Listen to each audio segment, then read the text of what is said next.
I'm so excited to go into content strategies and audience engagement strategies here with Emilie Lewis, SVP of Marketing, Audience and Content Strategy at Emerald. And before we dive in, I just want to set a couple ground rules. We're going to be recording. This is on demand. So if you have to leave early or anything of that nature, we will be providing the recording after the event. I'm also going to be synthesizing a full summary with all the key takeaways so it's easy for you to digest. We are also live right now on LinkedIn. So if you're joining us from the LinkedIn sphere, hello, thank you for joining us. And we're going to be monitoring the comments on both here on Zoom and on LinkedIn. So please get active in the chat. We want your commentary. We want your questions. Give us a quick introduction. Tell us who you are and what is the main event that you're working on right now. Would love to hear from everybody that's joining us. And we'll also do a Q&A in the end. So if for some reason maybe we miss a question or a question maybe isn't fully in context to what we're talking about, we'll just save it for the end and make sure that we get your questions asked. And we're here every week. So these are our live sessions. We host weekly live conversations with event content experts, and the intention is to help event marketing teams build better events. And the sweet spot that I love to find is how do we take the really specific expertise of an event leader at the intersection of their passion and play in the sandbox in that space. So I hope you find the conversation of value today. Thanks so much for joining us. I am going to stop sharing my screen. And Emilie, welcome. Thanks so much for joining us. Thank you, Brian, for having me. And thank you to Session Board. We love, by the way, plug, we love the product. We use it. It's great. It helps make our lives a lot easier. So yeah, glad to be here. And thank you everybody for joining us on Halloween. Like Brian and I said, I think we might've missed the mark. We probably should have dressed up, but you know. We should have dressed up. There's even some thematic areas we're going to touch on. You'll notice that ghosting is going to come up in this conversation, and I thought in the back of my head that was also another missed opportunity where we could have themed this maybe a little better. So I don't know. Maybe we need to work on our content strategy. Yeah. But anywho, Emilie, before we dive deep on the conversation, I would love for you to just set some context on who are you? Where do you come from? And then I have a part 2 to that after you give us a little bit about your background. Absolutely. Well, who I am and where I come from is probably different than what you want to hear, which is my title and where I work. But my title is SVP, as you guys saw, of Marketing, Audience Acquisition and Content Strategy. So what does that mean? It's one of those long titles that everyone's like, what do you actually do? So I oversee a marketing team. I oversee media and content, and I oversee conference content. So anything to do with how our brand is perceived, the content that we're providing within that event, and then just media, how we're driving our media outlets and what we're saying about our brand in that way. That falls under my purview. So that's what I do. But who I am and where I come from, I am a girl from the South that grew up in a one stoplight town that literally now lives in LA. I've lived overseas. I've lived in New York. I've had some pretty cool jobs. So you know, I'm very lucky to say that like my career path has taken me to some pretty cool companies and some really interesting experience. So I cut my teeth on fashion.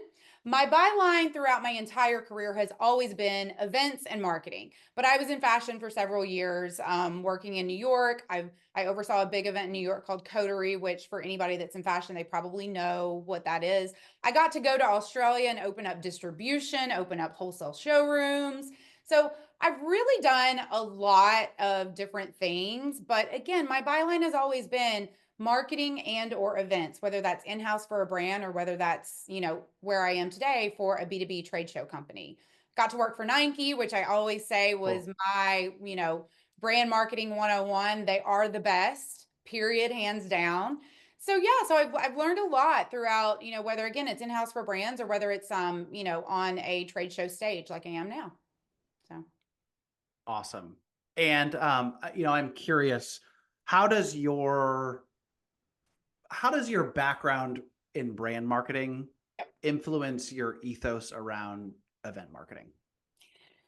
It is one and the same. And, you know, I know that people love to, they love to pigeonhole marketers because there is such an expansive span of what marketing means. I mean, I feel like at the end of the day, and I'm sure some of the marketers out there feel like that too, anything that anybody in the company doesn't really understand or know how to do, or maybe doesn't want to do, it's like, we'll give it to the marketers. Like we all get that on a day-to-day basis. So there's a lot that marketers do, but I cut my teeth in marketing before social media was a thing. Yes, 20 plus years ago, before there was social media, when we were still talking about Us Weekly and media magazines and who was on the cover and what product was featured.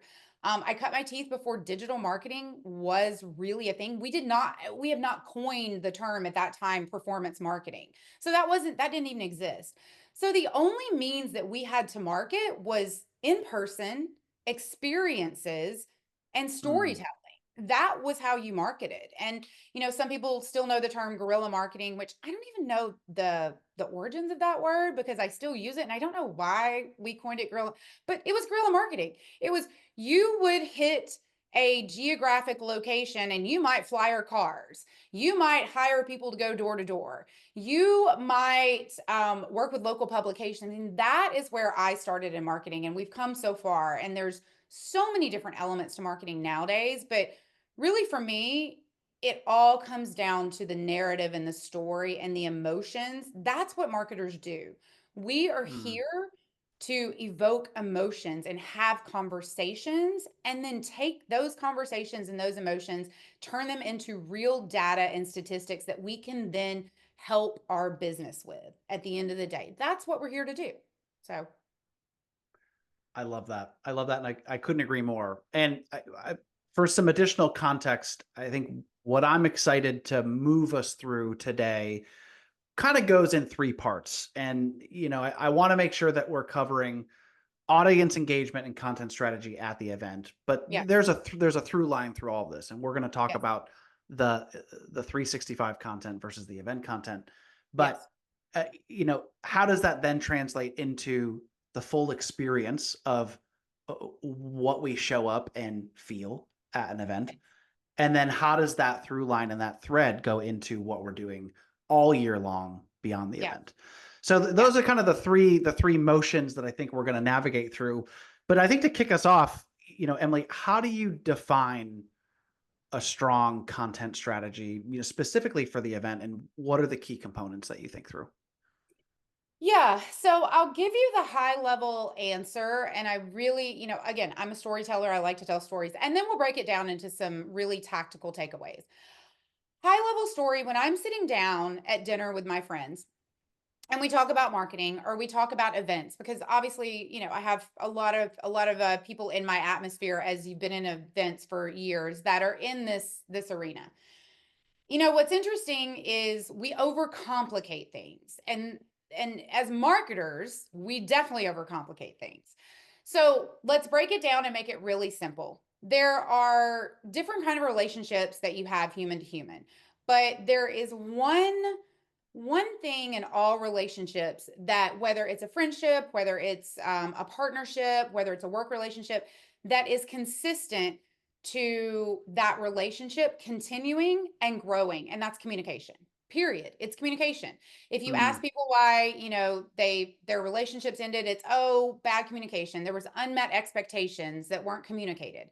If you ask why maybe two coworkers are having issues, it's usually communication. It really comes down to communication. So, a funny way to remember this is, if you're talking to anyone that's in the dating scene, if they were on an app and they were talking to someone on an app and you were having great communication and you were so interested and you were learning about that person, and then all of a sudden that person ghosts you, I don't think you would talk to that person again. Most people, if they get ghosted, and that's a term that I'll say the younger ones are using these days, is everyone gets ghosted. This is what we do in marketing. When we don't have a 365 content strategy, we are ghosting our customers. You mm, are opening up a conversation with your customers when you have a CTA, when you have something you want them to do. It's usually around registration, speaker applications. You have an action that you want them to take. You're opening up the conversation. You're very engaged with them. You're trying to get to know them and sell them and have a relationship with them. And then all of a sudden the event happens, and then you send them the fantastic sizzle reel and you send them the thank you, and then you go quiet. You had a great relationship for 6 months or a year or however long that length of time is, and then you ghost them. And then you go quiet for 5, 6 months, 3 months, whatever that length of time is. And we wonder as event producers why we have a retention problem. Mm. Just ghosted our customers. We have a retention problem because we're not communicating 365. And and I've heard this several times. Well, customers get tired of hearing from us. We send too many emails. I don't think it's that you send too many emails. I think it's that you send the wrong content, that you send the wrong emails. So we can talk about that as well. But I don't think that it's that your customers don't want to hear from you. You're not providing content that's relevant to them. And so, yes, while there's pre-show, during show cycle, post-show, there's different styles of content. The one thing, if you walk away from today, stop ghosting your customers. We just can't do it anymore in events. We cannot work on a cycle that only talks to them 3 months out of a year or 6 months out of a year. And then we expect them to come back to us over and over and over again with that loyalty. You wouldn't expect that in any human relationship, and we can't expect that in our relationship with our customers. Mm. I love where you're going with this. Something that we talk about a lot here at Session Board is, and I've experienced this myself as uh, a head of marketing, VP of marketing, that's overseeing several functions across our events channel, our Mhm. demand, our organic, right? Everything we're doing, and then across the go-to-market team, you stretch Yep. across the aisle to your partner team, your sales team, your customer Yep. success team, and creating. I love this idea of creating great content is about creating a seamless conversation that builds a deeper Mhm. relationship. Mhm. Mhm. And something we see a lot here at Session Board is um, event teams are too siloed from the not only the broader marketing ecosystem, but the broader go-to-market ecosystem. Yeah. So, if you have your heads down and like you said, like if we ghost our customers or our attendees, um, there's also several conversations happening across our internal ecosystem.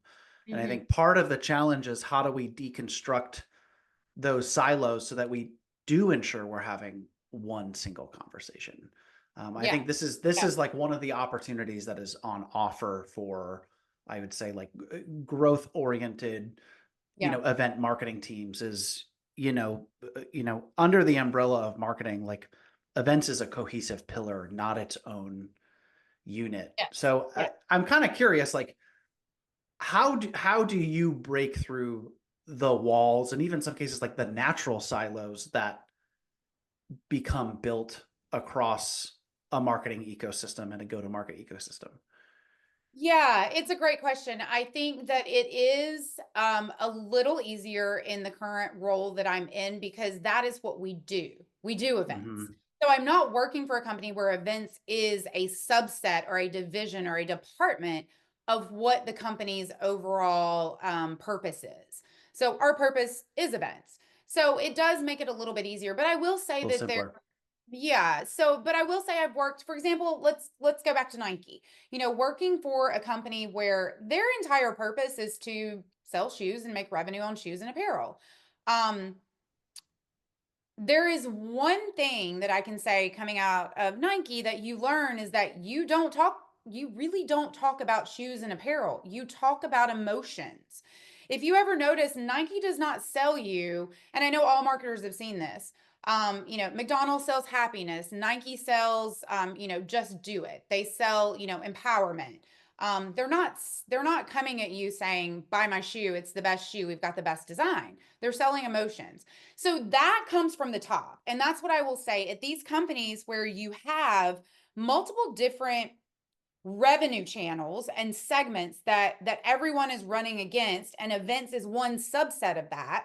I do think that has to come from the top. I think that mission, that strategy, that big vision that again sometimes sounds like it's the big vision that sits in the fluffy cloud and it's like how do we Hmm. tangibly work towards that, but that big vision is important. That has to come from the top. I think when you get into the weeds, I think, the closer that you can get to every department that marketing is going to touch, the better. Now, that doesn't mean that you allow your sales teams to lead marketing because it's a different discipline. It doesn't mean that you allow your ops teams to run marketing because it's a different discipline. But I do think that you have to know what their hurdles are and what they're hearing in the marketplace. And I'll keep coming back to this. Talking to our customers is absolutely the most important thing that we can do. I do think as marketers, we're getting better, and in events, we're getting better at this. But Hmm. historically, we have not been good at listening to our customers. We're good at listening to our board members. We're good at listening to our C-suite. We're good at listening to, that data that's on a piece of paper that tells us where the revenue is. But there is something innate in the discipline of marketing that comes from your intuition and your ability to speak to your customer and listen to what they're telling you, and then translate that into actionable insights into what you're doing every single day. So, I don't necessarily think I have the quick answer to how to get out of silos. Again, I'll go back to communication. If you feel like you're in a silo and you feel like, events is moving one way and the sales department's moving another, and, the ops team is moving another, then just have a conversation. Open Hmm. up those lines of communication and have a conversation and just say, look, I would love to just sit as a fly on the wall in your meeting to hear what the ops teams are complaining about, because maybe they have customer insights that you don't know about. What are some of the sales team's biggest hurdles? And listening to those, and again, trying to then go back and say, okay, from a marketing lens, how can I have that conversation, open up that conversation with my customers in an organic way that doesn't feel forced, or it doesn't feel like that, I always say, like, the worst marketing is the used car salesman marketing. It's the, here's a flash sale, and buy, and now. And, no one wants to hear that. You have to put yourself into consumer shoes. You are a consumer. So you are the consumer, and your network around you, people that are outside of the events industry, outside of marketing, ask them all the time. What I do this on a daily basis. Every call I had a call this morning with a fantastic lady who we were talking about creativity, and she's written some books, and she's, a speaker at one of our events. And I asked her, I said, what's the last really great event you went to? Why'd you love it? Mm. What didn't you like about it? You should be asking those questions to everyone. I ask it to my 11-year-old son. And I'm telling you, as a marketer now, I get some of the best insights from my 11-year-old about, especially about TikTok, especially about, that world. Why didn't you like it? And, it's really funny. I've even been in situations at events where my entire C-suite was standing in a circle around my son. It was at NBA Con, which was an event that Emerald produced last year, and was standing around my son asking them, because he was going gaga about all the YouTubers that were at NBA Con. And meanwhile, the C-suite is over here thinking about, well, did this athlete show up? Did we do the signings? Did the conference content? Like, they're thinking in a different realm. And my son is having the best time because there's YouTubers everywhere and that Mm. generation. And so they're standing in a circle, and I'm like, yeah, let's listen to him. As a marketer, we need to be listening to everyone in our atmosphere. It doesn't mean you take action on everything that you hear. You obviously have to have your own filter, but you need to ask those questions constantly. What's the last event you went to? What worked? What didn't? What's the last good email you got? Did you get a good email that actually made you take action? Like, what CTA worked for you? I ask those in almost every conversation, and those are the best insights. And we need to ask our customers those things too. I think we need to be less afraid to open Pandora's box sometimes and ask our customers these things. And we just need to ask the question, and it's how we word it, how we phrase it to get that feedback. Hmm. I'm this can be tangible or tactical, or it could Yeah. be both. But I am curious, like, do you have a real world example where a conversation or series of conversations with attendees and customers influenced a future, whether it's the event content, the event experience? I'd love to just hear like a really practical, here's what we heard, here's what we did, here was the outcome. Absolutely. So, I've worked at Emerald for several years and I've worked on different portfolios. So I can, on all the portfolios that I've worked on, one thing that we have in common is we always have very strategically placed focus groups in different divisions of whatever that event is. So it could be a focus group of, attendees, or a focus group of buyers. It could even, I mean, we go even further to say this is this segment of buyers that we're creating a focus group for. Mm, I will say there was one time where we were thinking about a date change. And that's a big, big deal for any event, but it's an even bigger deal for an event that's, over 40,000, attendees at any one time. And you're talking about over 500,000 square feet. And you're talking about, do we even have these dates, and what's available and what's in the market? So everyone in events knows that's a big conversation. We were certain we had run all the data on our side. We had looked at available dates. We had looked at what made sense. We had looked at old surveys. We had looked at almost every data point that we could collect when we had asked a question on would this date work? Should we change this date? Is this day better than this date? What about these times? We collected it all over the course of the year. We sat down and we looked at the data, unanimously told us that we were making the right decision, that we should change the state. We got on one call with our focus group and heard one comment from that focus group that was an aha moment for us. And it was like, oh, we absolutely cannot we cannot do this because of this one thing. If we would have never had that conversation, we would have simply looked at numbers on a page. And I'm not saying there's anything bad with numbers on a page. We're all performance marketers at the end of the day, and we all have revenue goals. So data is king and data rules. But sometimes you have to go back to your customer, even when the data is telling you something on those big decisions, and ask your customer. Sometimes you're going to get multiple different answers, and that's where it's hard. When you have 10 customers telling you 10 different things, that's where your gut, your intuition, and the data is going to win out. But a lot of times mm, when the data tells you one thing and you go back to your customers and then they unanimously tell you something different, who are you going to listen to? You have to listen to your customers. You have to. So, I think that those are just small things. And I know a lot of people do focus groups, but, take it a step further. Um, on marketing teams, your team should be making calls. Your teams should mhm, be talking to your customers. It's not just sales that should be talking to your customers. Your team should be talking to your customers.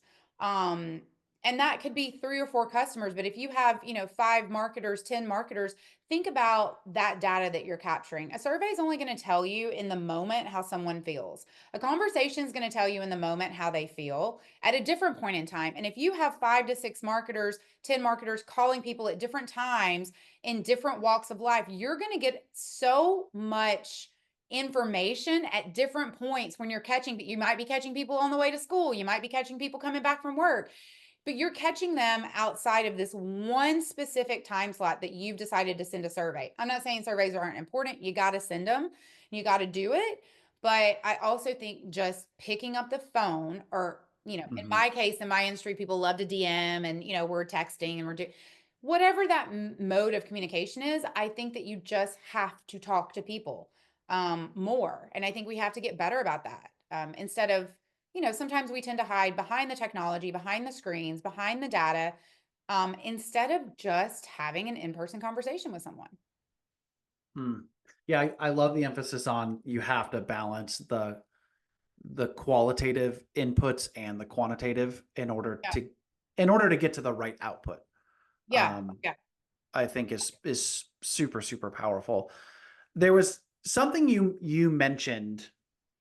Actually, before I jump to that, I'm kind of curious, not to put everybody that's watching totally on the spot, but I didn't pre-prep any polls for this, but I am curious, like, like in my world, in my event world, the goal that we strive for is, we want to be in conversation, whether it's picking up the phone, or we want to be in one-to-one conversation across various forums with customers, if we can, weekly. And so Yeah. I'm just kind of curious, like, let's just call it, like, who in the last 2 weeks has had a one-to-one conversation with a customer? So if you have, tap yourself and just let us know. Maybe maybe put a 1 in the chat and just let us know. I'd just be curious to see, how many folks just kind of following this thread. Yeah, that's a good, I mean, and that's Love it. a good time slot of like, have you actually talked to a customer in the last week? Yeah, so that's Yep. great. That's great. Yeah, a lot of people are putting them in there. Awesome. Love to see it. Okay.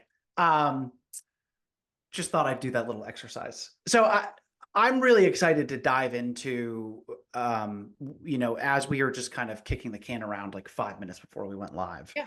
Yeah. You were talking about your approach and mindset to how you think about pre-event, during event, and Yeah. post-event Yeah. content.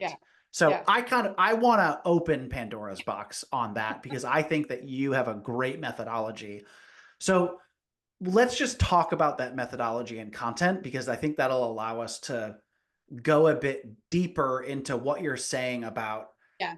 not ghosting our attendees and customers and making sure that we're having a single threaded conversation because your methodology on content plays really powerfully into that. So could you share with folks Yeah. your point of view there? Yeah, absolutely. I would say throw those that nomenclature in the garbage. There is no pre, during, or post content. It's all just content. And I know that that's really hard for marketers to swallow because look, I get it. In your tactical calendar, you can have dates and gates and pre, and you can say pre and post. But I'll use this analogy of when you have a conversation, what's your favorite thing to talk about? So I'm asking Hmm. you, when you have a conversation, like, what's your favorite thing to talk about? You're asking me. Oh man, you're putting me on the spot. Oh gosh. I'm just going to throw a bunch of things out there because I don't think there's one thing that comes to mind, right? But it's like Yeah. family, work, struggles, Okay. movies, right? Okay. Like there's like a handful of things that are often in conversation. Okay. So I kind of set you up to fail there, Brian. I'm just going to go ahead and Okay. say, because no matter what you would have said, the answer is you. It's always you. And it's not a selfish thing. Everyone's favorite topic of conversation is themselves. So you could have said sports. I guarantee you, you're going to talk about sports as it relates to you. Family, that's Yep. you. Your interest, it's you. When you sit down at a dinner with your friends, people light up when you ask them a question about them. So, what do we do in marketing? We talk about ourselves. We talk about our company, our value props. Not saying this is bad. Again, you have to take there's a time and a place. But we need to turn that narrative around and let the customers talk about themselves. Our customers will be more engaged with us if they talk about themselves, or if they hear people in the marketplace that they trust talking about our event, that they can then go have a conversation with to talk to that person about themselves and their struggles and their event. So it's the old adage of someone comes in with a pitch Mm-hmm. deck, and I see this all the time. We get pitched, everybody does. We get pitched all the time for whether it's a new technology product, whether it's a new, experiential idea, whatever.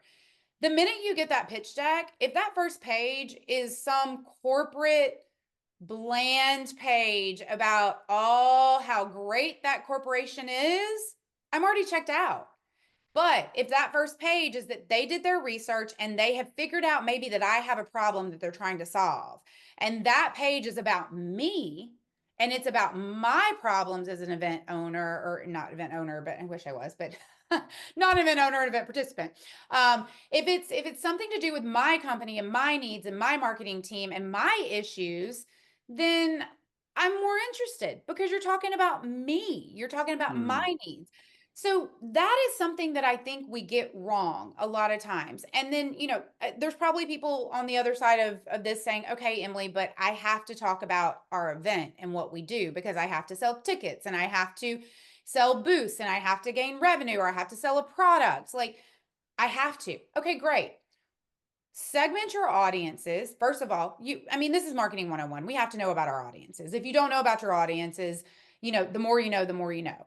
So how do you segment your audience and figure out in that audience what their specific problem or hurdle might be? Let's go broader. Let's say you can't figure that out. Let's say you don't have the data team, you don't have the clean data. We hear that all the time in marketing too. Mhm. If you're trying to get someone to an event, what could be the top 4 or 5 reasons that someone couldn't get to an event? It could be cost. It could be travel time.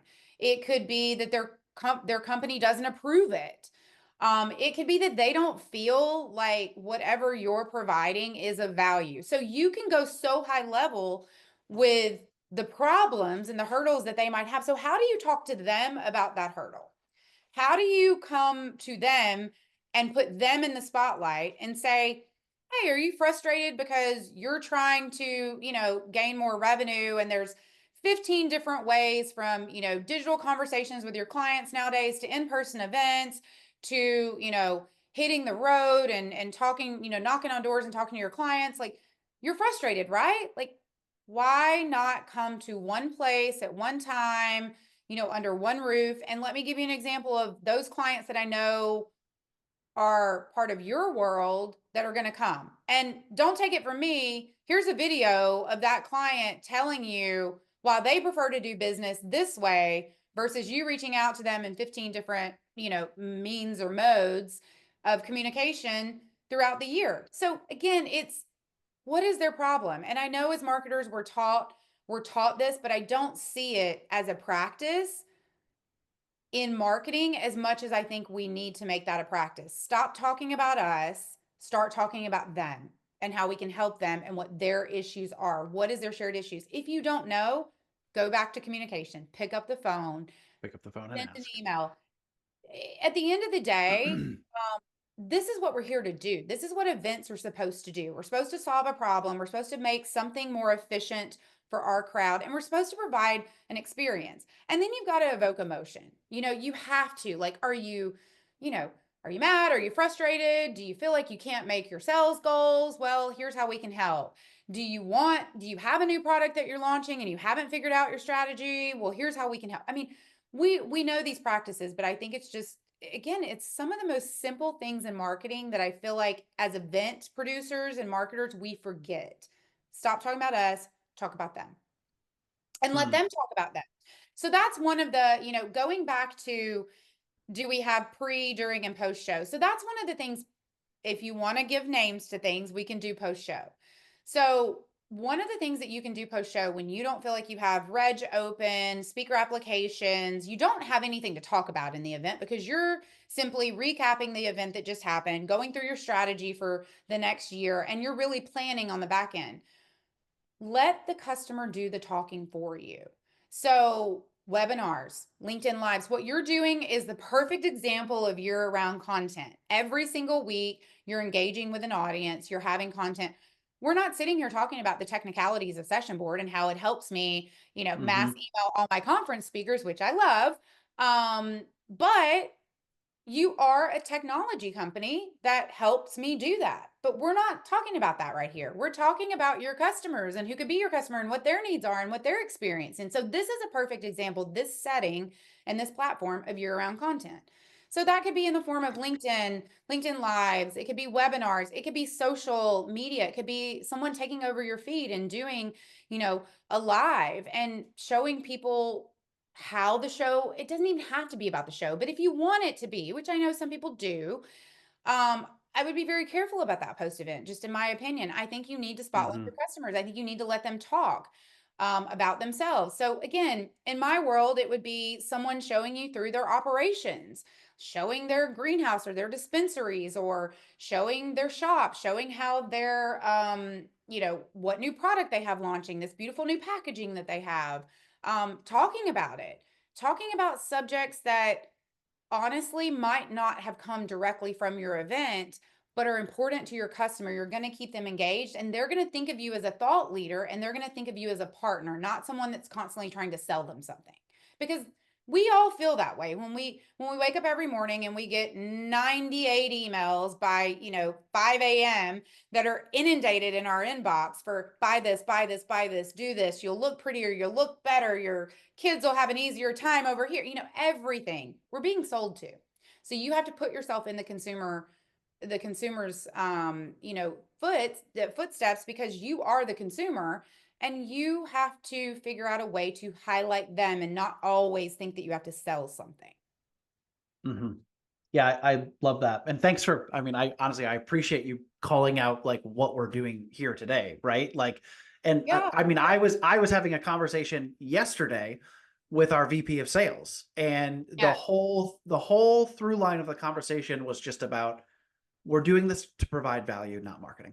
Period. yeah, yeah, yeah, Right? And it's yeah, and part of it is it opens up like for me, and this is just us being candid and building in the open, like it opens the door for me to create more one-to-one collisions yes, with our customers, but also people across our sector and our industry. And it gives me opportunity to ask questions, be curious. Like if you've attended any of our webinars, uh, you know, like last week I sat down and personally one by one, like reached out my individually to hundreds of registrants yeah, and just to ask like, what are you struggling with? What are your yeah, challenges? How yeah, can we integrate them today? Because my yeah, guess is that if you're stuck or challenged with something, there's going to be value in us talking about it broadly. So yeah, yeah, create value, not marketing. I think the other side of the coin of 365-degree day a year marketing is like here at Session Board, we're trying to walk the talk, right? And yeah, we're building our own events program. Now, where is this going to go in the yeah, future? You know, the yeah, dream is user conferences and our own flagship brand conference. yeah, yeah, And each week, like I'm not just having like we're here having a valuable conversation, but I'm also thinking long term about like I'm building my speaker network, right? yeah, yeah, absolutely. I'm pulling in a reservoir of topics, challenges, pain points that will inform content to come that might not see the light of day for a year or 2 years or 3 years. But that's how long term we're thinking about our year-round content and how that's going to play into a future state event strategy. Yes, yes, 100%. And I know that we sit down and we have these conversations, and I'm the same. I go to conferences to have tangible takeaways. And so we are talking in high level about maybe some of the things that we need to rethink on marketing. But one strategic tangible takeaway is, I think that when you go into your conference, I think we think as marketers that the illness is on us to capture every single piece of content and then get it out as quick as we can. Mhm. That is not, in my opinion, what you should be doing at your conference. You should be tasking your customers, your creators that are in that industry, to capture content and share with you. And then say, you know what, you're going to share, 30% of this during the event live, and we're going to batch 70%. You should be tasking your video crew, your photography crew, to do the same. You're going to send me 5 still shots and 1 short video every day, and that's 30% of what you're going to shoot, and we're going to batch 70%. You should be tasking everyone that's in your atmosphere, your speakers, your content creators, influencers, social media, your own team. But 70% of that content that you capture on show site is literally what you're going to upcycle between January, and I'm just saying for my show because we have a show in December. So between January and May is when we don't really have a big CTA for our attendee side, because our registration opens in May. And so during that time, I'm capturing all that content so that I can, number one, I'm going to sit and go through that content, and I'm going to hear what people are saying, because in that content are answers, because Mm. problems come up. What's your hurdle? What do you like? What do you don't like? Why do you come here? Okay, if you come here for this, that could also, you have to think about, okay, they're saying I come here because I want to network. Well, I might call up that person and say, you know what, that quote was so great. Like, I'm so glad that you come to our conference to network. Is there anything you're not getting out of it? Because you didn't say you came for the ROI. You didn't say you came, and I'm going to ask those questions. Because I know Mm. that the top 4 or 5 reasons that our customers are coming, because of all the surveys we've done in the history. But if that person decided to focus on networking versus ROI, I might call that person and say, hey, I just want to make sure, like, what ROI did you get from the event? Was it, did you see any hurdles in the event? Is there anything we can do to make it better? That is what I'm doing right after the event. And then I'm utilizing that content to, again, upcycle and start sending that content out in my post show. And it's not a post show recap to say, come to our show in 2025. That is not what you're doing. You're sending the content out as snippets for the industry to say, this is a topic matter that you guys have told us you care about, or this is something that came up, again, in my industry, cultivation was a topic of conversation. The new lighting that happened at the show was a topic of conversation. We're going to do a webinar in the next week about all the new products that came out and what you guys think about them. You guys have gotten them Mm, now. They're in your hands. You're testing them. Let's talk about that. Let's talk about what's working and what doesn't work. Let's talk about what you want to see more of. And so that content that you batch, that 70%, is what you're going to use in the coming months. And that's also what's going to tell you your problems and your issues and your hurdles. And then you're going to take that as an opportunity to create content where they can talk about their businesses, their worlds, their issues together in a setting so that you keep that conversation engaged. And to your point, you're always trying to find, there's always a motive in the back end, and you just have to make sure that your motives, are clear. Like you just said, like, I love doing these every week because maybe I find a speaker. Maybe I'm learning new topics. Maybe some of these Q&As are helping you guys create hmm. what your next brand move is, what that event should be, what is happening in your world. So there's always a motive, but I think it's how you approach those motives. And I think, again, remembering the conversation is about them. It's about them and their business and their hurdles. That's why we're in this industry. That is why an event exists, is to get people in one place so that they can talk about an industry, what's working and what's not working. That's as simple as it gets. Yeah, something in my world, right, in SaaS and tech, oftentimes like a common talking point that I find myself kicking the can around with, Mm-hmm. with the C-suite, with my teams is, uh, right, we like conducted and finished a webinar series. That's a win.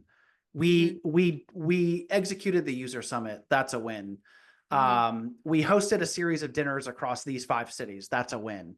Yeah. Right? We're accruing wins in our event strategy, but we actually consider our events wins lowercase w wins. Yeah. They're wins. Yeah. The uppercase win is, how is the content outliving beyond the event? How is the content providing value to continue to solve the problems that are ever changing, ever evolving? How are we reaching new people that are struggling with the same challenges Yeah. through the continuity of the event through our broader 365 marketing Yeah. plan? So I think Yeah. that's like the other thing that we talk about is just kind of defining, like, at what stage, like, we're always striving to get to the uppercase W win. Yeah. And we Yeah. we never, like, and putting on events, as we all know, like, is a ton of hard work. That'll work. Yeah. Um, so it's an uppercase win, but there's a lot of green field beyond the win of the event execution. Yeah. And to your point, you want content that is relevant, that lives after the event. I think one thing that, and we're conditioned to be very afraid of failing as marketers, as event producers. I do think that failing has actually produced some of the best results. And when I say that, you have to minimize, and as a leader of a portfolio and a team, my job is to minimize those failures. But sometimes we have to fail. So sometimes Mm, you have to beta test in small segments with small amounts of, your marketing budget, things that you're not really sure of, because that's the only way you're going to know. And so I'll throw something out there that, we're struggling with right now is, does direct mail still work? Like, does it work? This is something that marketers struggle with because we know that when we're running our digital campaigns, there's the conversation, multi-touch attribution has been around for forever. Hmm. If you're not doing multi-touch attribution, what are you doing? But in that cycle with a direct mail piece, even giving attribution, whether it's first touch or last touch or middle of the cycle, is very tough nowadays, because even it now QR codes have made it a lot better, because you can put a QR code on a direct mail piece and people are more likely to scan a QR code than they are to sit there and type in a long URL. Um, but Hmm. we struggle with that. Does it work? And I've heard numerous times, and I'll say this too, I think marketers are too quick to give up on something when you beta test one small segment. And then 2 years later, I hear it all the time with my teams. We tried that, it didn't work. That is my least, and all my team knows, like if they come to me and they're like, we've already done it and it didn't work, they're gonna get an eye roll from me, because you did it at a period of time 2 years ago with a very different segment that's not even existing. It doesn't even exist in our database, and it was a different time. And so we don't know if it works or not now.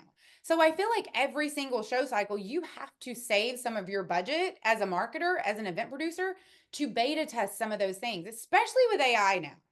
I mean, anybody that's not using AI, I mean, I think we all are. I think we're all testing it out in multiple ways, but especially with, the new capabilities. And again, QR codes just came about because of COVID.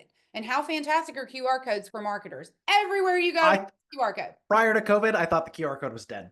I would have put all my Yep. money on the QR Yep. code is dead, and then all of Yeah. a sudden, And I'm going to go out on a limb here and say, because I'm old enough to have, 25 plus years in my career experience, that things that I did 25 years ago are what I'm seeing works now.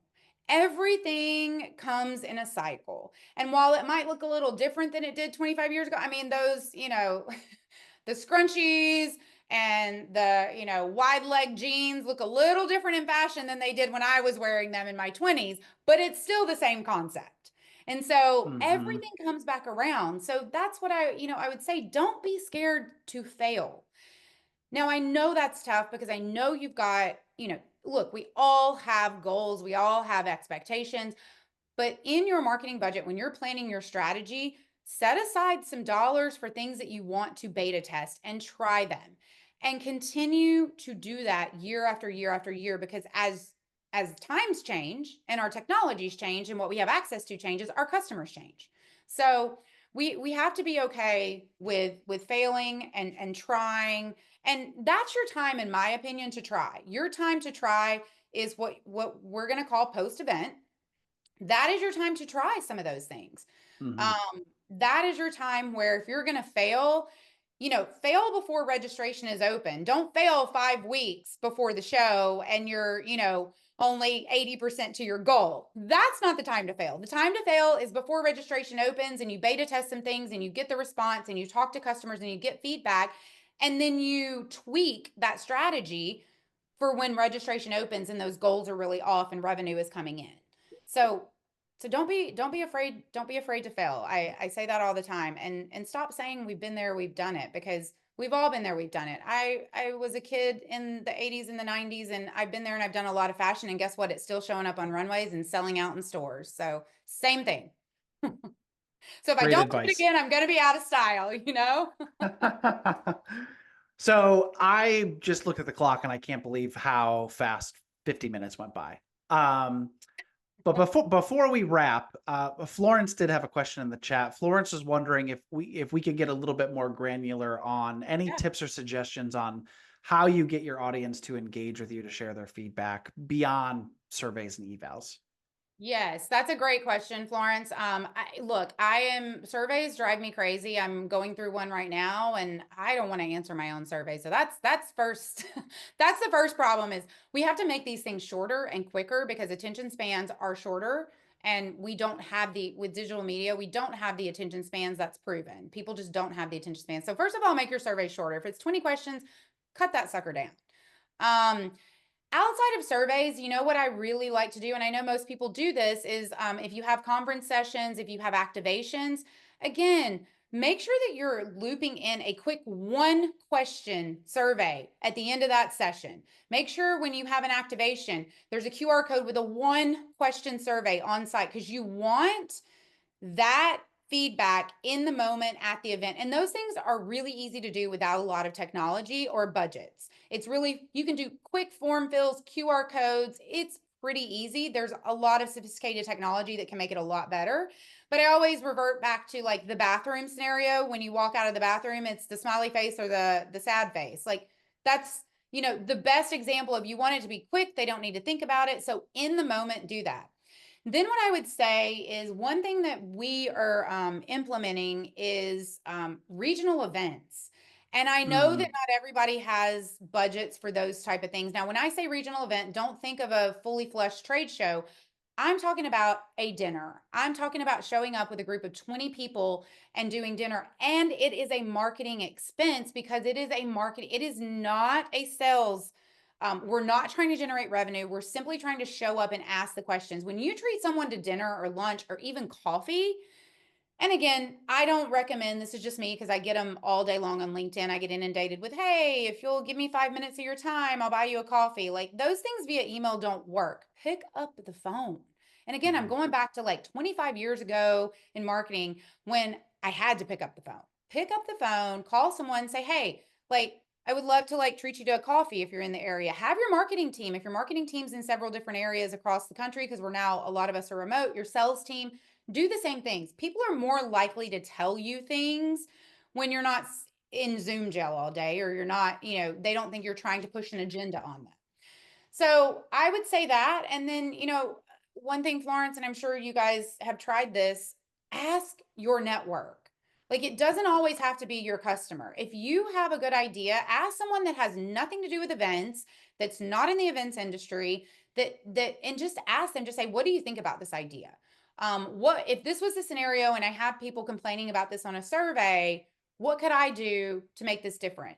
I had a CEO one time when I was at Advanced Star, before it transitioned into Informa. The CEO there, he did this really funny thing, which at the time I was a little like, as a young 20-year-old, I was a little mortified and a little scared of him all at the same time. But now, being older, I see the wisdom in that. He would not let people know that he was the CEO. So in the office, when Mm. new people would start, he would walk around just in, t-shirt, jeans, and he would like introduce himself in the coffee break room, or, walking to the restroom, or, passing in the hallway, because he really did not want people to know he was the CEO, because he wanted the truth from them. He wanted them to tell him, he wanted to be part of conversations where they told him the truth. And that's where we get into trouble, is when we're sending a survey, are people really telling us the truth? So I think you have to get down human to human, take off the, I am your, marketing person, I am your sales representative, and just have a human to human conversation with people. And again, I can't say it enough. Pick up the phone, have a Yeah. conversation, have a dinner. That's the best way, because outside of doing all the things that we know we can do, which are surveys and in-person quick response surveys, um, there's no better way than just to talk to people. Yeah, I think the remind just hearing you talk through this, the reminder for me is that I feel like we're living in an age where uh because of AI and because of digital, like everything is more scalable now more than ever. And it actually makes hyper personalization more important than ever. And to Yes. go back to what you were saying earlier, not to quote Oprah, but every person's asking three questions. Do you hear me? Do you see me? And does what I say matter to you? Right. Yeah, yeah, And exactly. what you're saying, the one to one, the thing that doesn't scale is actually the thing that helps your customers feel seen. Yeah. Um, One thing, and I know we're getting short on time, but one quick thing that we did at a show was, our entire marketing team, we got $10 Starbucks gift cards, and we all sat in the grand lobby at certain points in time where we knew attendee traffic was going to be really heavy. And we just stopped an attendee and just asked them and just said, hey, I cool. just love to have a conversation with you. I got a $10 Starbucks gift card. I'll go buy you a coffee while we wait in line, and I buy you a coffee. Can I ask you a few questions? It was fantastic. Do things like that. It's simple, it's easy. Just talk to people. I love it. This was jam-packed. An hour went by way too fast. And I do have to say that Lynette dropped a question, and she very importantly asked, when do we get you back as a guest speaker? Because we just scratched Oh, the surface. So that's thank so you. sweet. Anytime. I really appreciate it. I love talking about marketing. I love talking about what we do because we're all a little nuts to be in this industry, and a good kind of nuts, I think. So we all love it. We're all passionate about it. So I appreciate it. I love it. And thanks everybody for joining. Before we go, Emilie, if folks want to learn more about your event as well as get a hold of you, what's the best way people can get in touch and learn more? Yeah, look me up on LinkedIn. It's Emilie Lewis. Name is spelled a little interesting. It's an IE on Emily, and Lewis is Lewis. Look me up on LinkedIn. I am not public on Instagram. That's just because I have two kiddos, and that's all I do as a mom is post kiddo pictures. But you're more than welcome to follow me there. But MJ BizCon is where you can find out what I do now.